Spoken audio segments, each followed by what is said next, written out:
The whole idea was using the cockroach as a motif, but really painting it beautifully and intricately.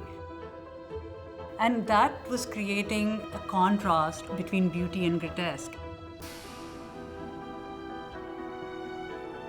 My name is Tazeen Qayyum, and I am a contemporary visual artist. My work explores issues of identity and belonging, and I tackle these complex issues in a socio-political context. I grew up in various cities of Pakistan because my father was in the military, so we had to move a lot.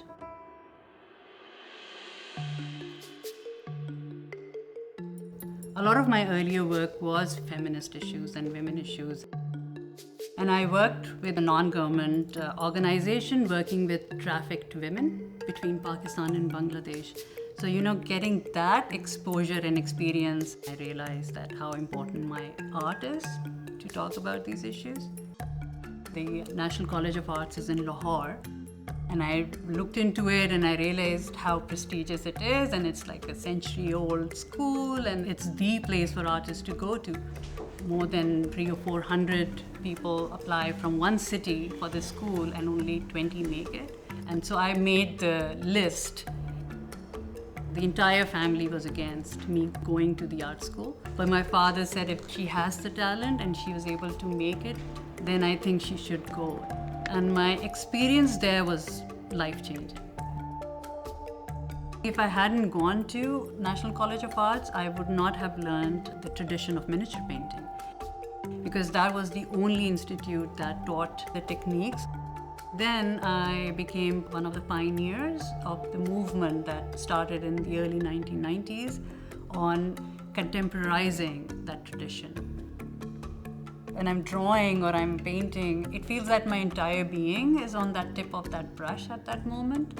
It's still visible in my art practice. No matter what I do, that training is reflected.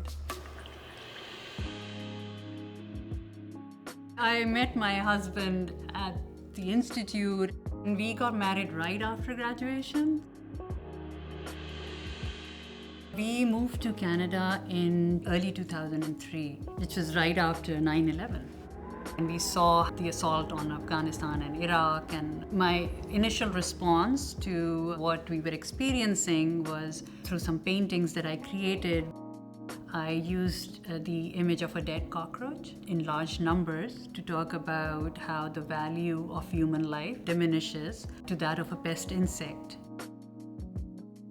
That's what war and violence does, right? They remove the human aspect. That's the first strategy. Just make them numbers. To me, that also speaking to the quality of resilience and the idea of community building, and how in the face of adversities we need to come together.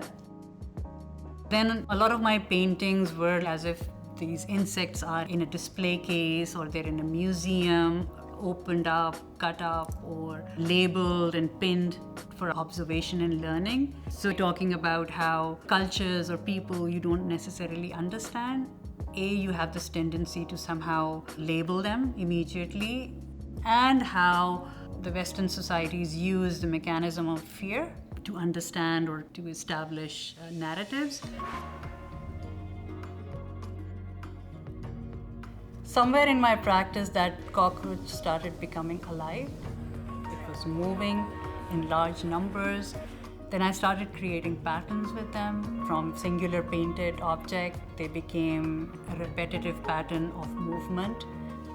Sometimes people ask me, when is this cockroach going to die? I find that funny, and so far I have so much to say through it. There was a point in 2018, around that time, where I started asking a lot of questions, like, why am I doing what I do? What am I trying to say? Who am I? I needed to really take an inward journey. I had already started working on some performances where I would write text, a line or a phrase, and kind of repeatedly write it in a public setting. So I brought that practice to my studio, and what I do is I carefully choose words that are multi-layered in meaning, and I draw them repeatedly for hours at a time. And that entire drawing becomes a journey. We can say it becomes like a meditation. It takes me to points of sorrows and joy and all that's in between. When I'm drawing those circles, it's my body moving. It's not just my hand. There comes a point my knee starts hurting, my back is hurting. But that endurance becomes as much part of the process. I think the role of an artist is not to provide answers, but to ask the right questions.